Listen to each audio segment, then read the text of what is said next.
At sinabi sa Ebanghelyo na ibinigay kay Pedro ng Panginoong Hesus ang pamumuno sa itinatag niyang simbahan.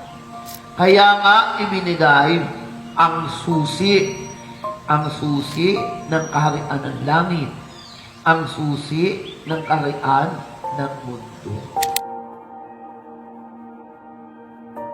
Si San Pedro ang pangunahing apostoles ng ating Panginoong Hesukristo. Kung saan sa kanya ibinigay ang susi, ang leadership ng simbahan nung panahon pa ni Hesukristo. At magpasa hanggang ngayon ay itinutuloy ang nasimula ni San Pedro nung araw, kung saan makikita ang apostolic succession, kung saan ngayon ang tumatayong successor ni San Pedro ay ang ating Santo Papa, Papa Francis.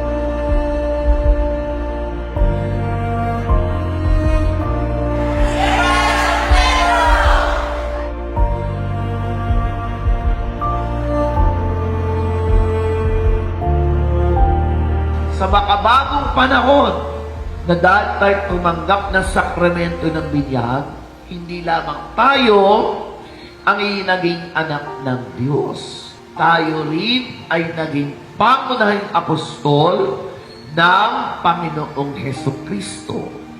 At paglabas dito'y tungkulin rin natin ibahagi ang mabuting balita ng Panginoon sa bawat isa.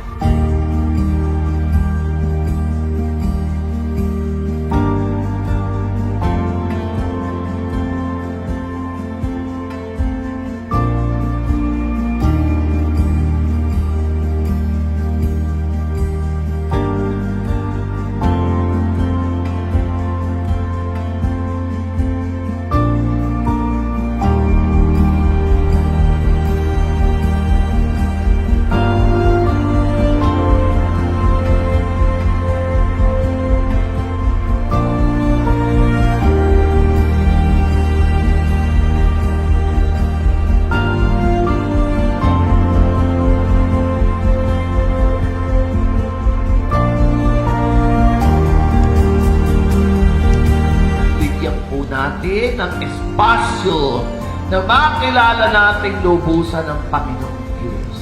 Kaya nga si Pedro ang susi para malapit tayong makilala natin ang tunay at buo ang ating tagapagligtas na si Hesukristo.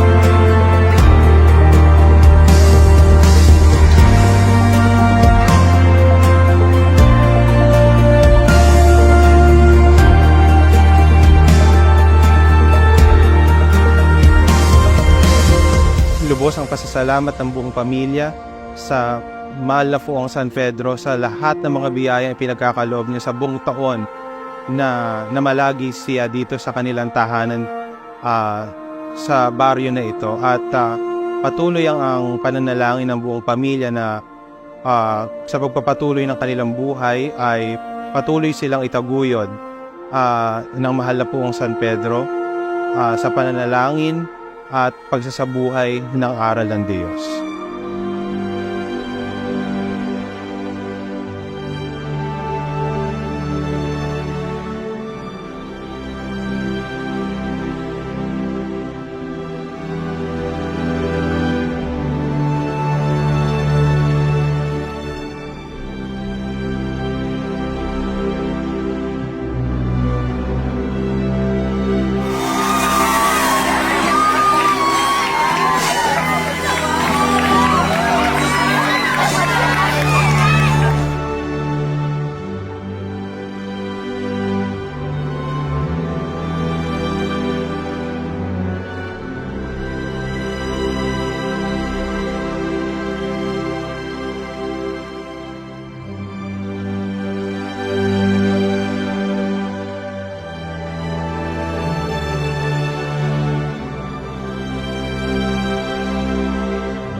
Dumating na tayo sa araw ng ating pinakahihintay, ang pagdiriwang ng kanyang kapistahan para sa karangalan ng ating mahal na patron.